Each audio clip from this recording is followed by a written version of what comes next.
meron po tayong top 10 highlights of the year 2022. Ito po ang mga personal highlights para sa akin. Baka may maisip po kayo na mas karapat dapat sa ating top 10. In no particular order, kung ano lang po yung naisip ko na 10 bagay na pwede nating sabihin ay highlights para sa atin dito sa lungsod ng Pasig. Simulan po natin sa number 1, ang ating paglunsad ng local senior pension sa Pasig. Ito po ay para sa mga nanay, tatay, lolo at lola natin na 65 years old pataas, walang trabaho, walang income, wala pang ibang source of pension. Kasama na po sila sa ating programa, 500 pesos per month. Ibig sabihin, total 6,000 pesos per year. Bukod pa po yan dun sa 3,000 na cash gift. So magiging total nila nasa 9,000 pesos per year matatanggap na tulong galing sa lokal na pamahalaan. Sa susunod, susubukan pa nating i-expand ang programang ito para makasama yung mga maliliit pa lang na pensyon, kaya 1,000 pesos. So yung may SS kaso maliit pa lang. Gusto naman natin laging mag-expand ng mga programa para mas marami pa tayong matulungan. Inuna lang natin yung mga talagang walang-wala po, yung zero, yung pension. Tingin ko, yun naman po yung tama. At muli po, sa susunod, susubukan pa natin mag-expand ng programa na ito. Pero napakasaya dahil ang dami na nating benepisyaryo, ang dami na natin natutulungan ng mga nanay, tatay, lolo at lola dito sa lungsod ng Pasig. Number 2, ang ating pagbayad ng just compensation sa mga kinuhanan ng LGU ng lupa noon na ngayon pa lang nababayaran. Binuo natin at dinatag natin yung Land Management and Recovery Office dahil nga po ang daming mga kaso 2019, ang dami pong lumapit sa akin na sinasabi nila, Mayor Vico, kinuha ng gobyerno, kinuha ni Mayor, ganun, dating na yung lupa ko, kinuha po. Never ako nabayaran. Tinayuan ng kalsada. Halimbawa po, yung Eusebio Avenue, Urbano Velasco Avenue, natayuan ng kalsada, hindi nabayaran yung may-ari. May kapangyarihan naman yung gobyerno na kumuha. Kung para sa public use po yan, power of eminent domain po ang tawag dyan, pwede po talaga kunin ng gobyerno yun kung may kinabang po ang marami. Kaso dapat bayaran yung may-ari. Siyempre pinaghirapan din nila yan. Yung mga lumapit sa akin noong 2019, nag-iiyakan, yung iba matatanda na, milyon-milyon ng utang sa harinan ng gobyerno, never sila binayaran. Kaya tinatama po natin ngayon yung malinong nakaraan. At para sa akin, highlight po ito, napaka-importante po na ito. Kasi justice po ang pinag-uusapan, hustisya po ang pinag-uusapan natin at nararapat lang na bayaran natin yung mga may-ari ng lupa na kinuha na lang basta-basta ng gobyerno at hindi dumaan sa tamang proseso. Iba pa po yung mga for land acquisition natin at mga binili nating lupa ng taong 2022. Hindi pa highlight yun, magiging highlight yun pag natayuan na ng mga building. Pero iba pa po yun at may mga susunod pa akong mga post patungkol dito. At meron din ako mga ibang post noon tungkol sa mga yung sa just compensation, pati sa mga land acquisition po natin. Number 3, ang pagpapatuloy ng ating mass regularization program sa lokal na pamahalaan. Sa kahit anong organisasyon, ang pinaka-importante ay ang tao, human resources. Wala na pong mas importante pa. Ang ganda ng equipment mo, ang ganda ng infrastruktura, pero may problema sa tao, wala din po yan. Importante po ang ating human resources. At masaya po akong iulat sa inyo na nasa 2,541 na po ang na-regularize natin. Nasa 1,000 po yung nagawa natin noong taong 2022. Ginagawa po natin ito dahil gusto natin magkaroon ng seguridad. Gusto po nating bigyan ng dignidad ng ating mga manggagawa, ang ating mga empleyado. Naniniwala tayo na ito yung tamang gawin. Muli po, gaya ng number 2, ito po ay matter of social justice din po.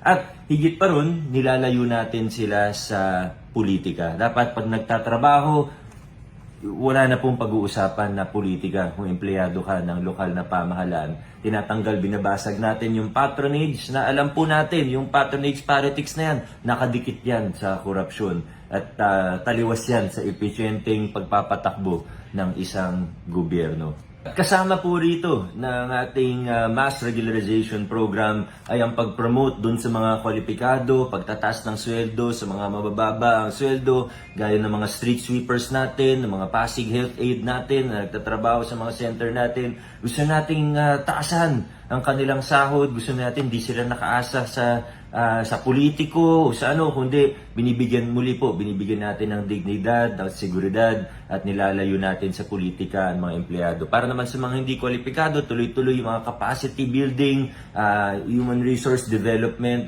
learning and development programs, continuous professional development programs ng ating lungsod. Susunod na project natin sa 2023, babawasan natin ang bilang ng mga job order. Gusto natin may mga tamang benepisyo ang mga empleyado natin. Medyo marami pa tayong job order, although nabawasan na rin yung bilang mula 2019 to 2022 at hopefully magawa po natin yan sa tulong po ng bawat isa. Number 4, garbage collection by administration. Nailunsad na po natin ng pilot program sa Barangay Pinagbuhatan, ang pinakamalaki nating barangay. Ginagawa po natin ito at nagta-transition tayo papunta sa by administration para wala na pong contractor, mas magiging stable ang koleksyon natin ng basura, mas makakapagpakilala tayo ng mga, kunyari yung recycling, segregation, mas mamamanage natin, pati yung mga staff. Pwede na natin silang i-training, pwede na natin silang, mas control natin, kaya mas maganda po ito. Bonus na lang po, di ba lagi natin naririnig, may corruption sa basura, ganyan. Dahil hindi na po ito, dahil atin na po, atin yung truck, atin yung staff, mawawala na po yung ganitong usapan pagdating sa basura. At kahit ito po, yung pagbabago na ito, kahit hanggang sa susunod na mga administrasyon, kahit sa susunod na mga mayor, magiging ganun na po. So magiging mas maayos, corruption-free, mas magiging efficient ang koleksyon natin ng basura sa lungsod ng Pasig. Pinagbuhatan 2022, sa susunod, ngayong 2023 hanggang 2025, transition na tayo to fully by administration ang koleksyon ng basura sa lungsod ng Pasig. Number 5, at ito lang po yung related sa politika, sa top 10 natin, ang eleksyon ng Giting ng Pasig kung saan nakakuha po tayo ng mayorya sa Sangguniang Panlungsod. Hindi lang po congressman ngayon ang kakampi natin, nagka-aligned natin ng vision para sa magagandang pagbabago sa lungsod ng Pasig, kundi kasama na rin natin si Vice Mayor Dodot, pati ang majority ng ating konseho. At alam niyo, laking tulong po talaga sa akin. Gamitin ko ng halimbawa yung budget deliberation process natin nung last quarter of 2022, dumaan po sa konseho yan naman po ang pangunahing trabaho ng konseho, yung pagpasa ng budget ng isang lungsod. At nakita natin talagang hindi tayo nagkamali sa mga napili natin. Sa pangunguna ni Vice Mayor Dodot, talagang nakita ko nagtrabaho yung council, talagang pinag-aralan nila ng husto yung budget. May mga nakita sila na hindi ko nakikita noon. May nakita sila mga points of improvement. Dapat ito, bawasan na ng pondo to. Ito, dapat dagdagan. Alam nyo, yung budget natin, ganito po kapal yan. Kaya kahit masipag po ako, inaaral ko po talaga yan, meron siguro ako nakakaligtahan. Pero sa tulong ng isang konseho na tapat, masipag at mahusay, ay mas magiging maganda pa po ang budget natin na 15 billion pesos para sa taong 2023. Kung saan tayo nahirapan noon, nakakatulong po sila ngayon. Number 6, ang ating Pasig City Scholarship Program ay nasa 23,000 scholars na. Tama po kayo nang narinig, 23,000 scholars every year. Parami ng parami. Noong 2019, nasa mga, siguro, umigit kumulang 12,000 scholars tayo. 3 years later, 23,000 na ang scholar natin. Bukod sa ginawa natin noon na pagpapadali ng mga requirements, hindi na required yung sobrang daming activities na napapa-absent, nakakain yung oras nila para mag-aral. Ngayon po, 23,000 scholars. Nag-extend din tayo ng tulong dun sa mga private school na baka magsara. Kasi public school din sasalo nun kung sakali. So, hindi naman ibig sabihin na nag-aaral sa private ay mayaman. May mga iba rin pong nangailangan ng tulong. So para hindi magsara, nag-extend din tayo ng tulong doon. Karamihan sa public pa rin, pero ginawa po natin ito para mas makatulong sa marami. Yung sa college natin, mas marami pa tayong good news sa 2023 pero sa susunod na po yun. Number 7, nakatanggap ang lungsod ng Pasig at ang ating lokal na pamahalaan ng isang parangal mula sa Philippine Chamber of Commerce and Industry. Ito po yung most business-friendly HUC award.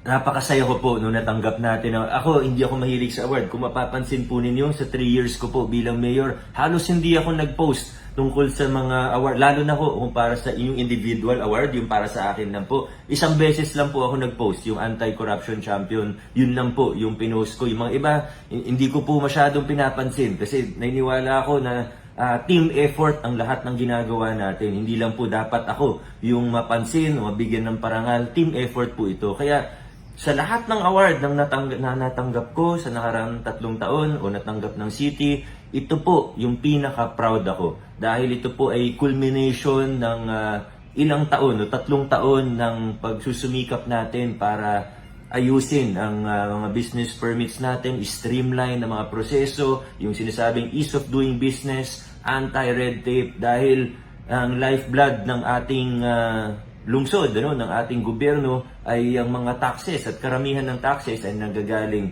sa mga negosyo, sa mga nagnenegosyo sa lungsod ng Pasig. Kalahati ng budget natin galing po sa business taxes. So we need to make it easier to do business in Pasig. Hindi pa po tapos ang mission natin tungkol dito. Marami pa tayong kailangan ayusin. Pero itong recognition na ito ay talagang nakakataba ng puso. Ito pong isang senyalis po ito na nasa tamang direksyon po tayo. Number 8, ang pagbubukas natin ng Pasig City Mega Dialysis Center. Napakasaya ko po nung nabuksan natin ito noong March 2022, napirmahan natin yung joint venture agreement, isa po itong public-private partnership. At dahil po sa Mega Dialysis Center nito, imagine, na-increase po natin ang kapasidad ng ating LGU para sa dialysis mula 42 machines noong 2019, ngayon po ay meron na tayong 121 machines. Ang dialysis center natin na may 71 chairs o 79 machines ay isa sa pinakamalaki na dialysis center sa buong Pilipinas. Pero isingit ko na lang din, mas importante pa rin po syempre yung preventive or primary healthcare natin. Hindi naman natin kinakalimutan yun. Pero syempre sa dami ng nangangailangan ng tulong at nahihirapan sa dialysis, kailangan din natin ito pagtuunan ng pansin. 79 machine Mega Dialysis Center sa Pasig, bukas na po. Number 9, natapos tayo bilang second place sa recently concluded na Batang Pinoy. Ito yung paligsahan ng mga grassroots athletes sa iba't ibang LGU. We want to keep promoting sports for good health, for discipline, to learn teamwork, and perseverance. Ang daming benefits ng sports.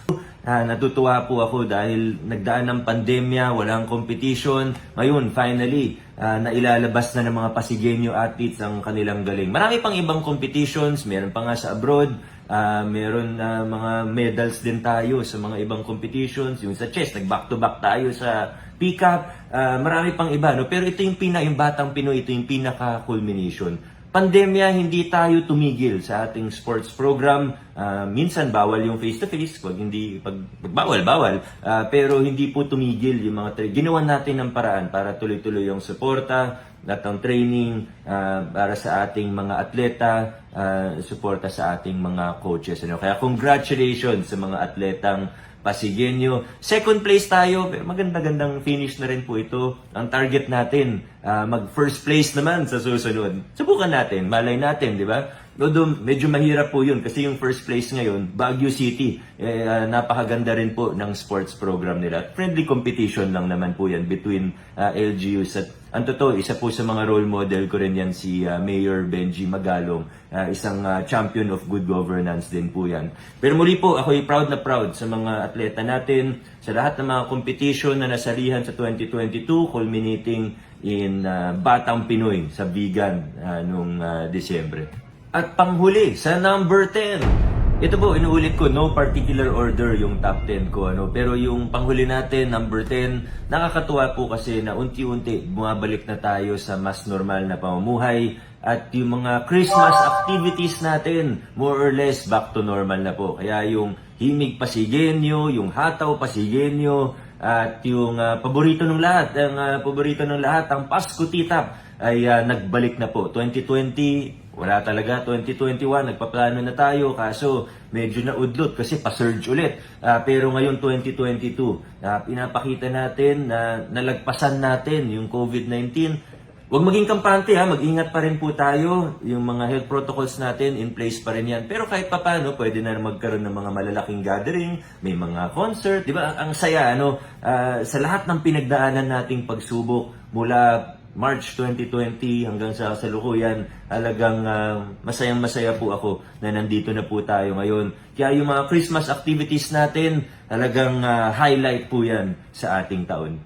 Yan po ang ating top 10. Alam kong marami pa kayong naiisip na pwedeng isama sana sa top 10 natin.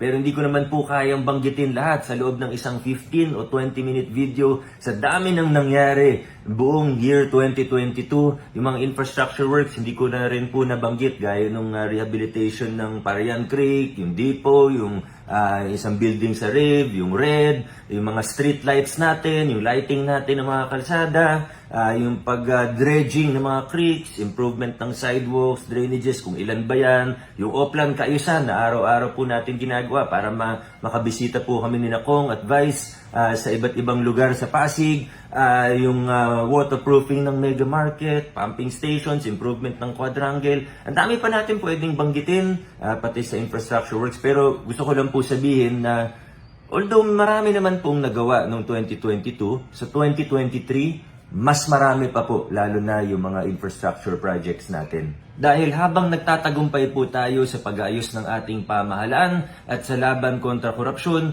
mas pwede na tayong magkaroon ng mas malalaking proyekto na infrastruktura. Pero syempre hindi natin kakalimutan yung mga importante rin na social services, yung mga iba po kasama dun sa mga nabanggit natin kanina. Kaya sabay-sabay nating salubungin ng taong 2023 ng buong saya, buong sigla at ng may mataas na pag-asa. Dahil sa lungsod ng Pasig, patuloy pong umaagos ang pag-asa basta't nagtutulungan at nagkakaisa po tayo para sa ating lungsod.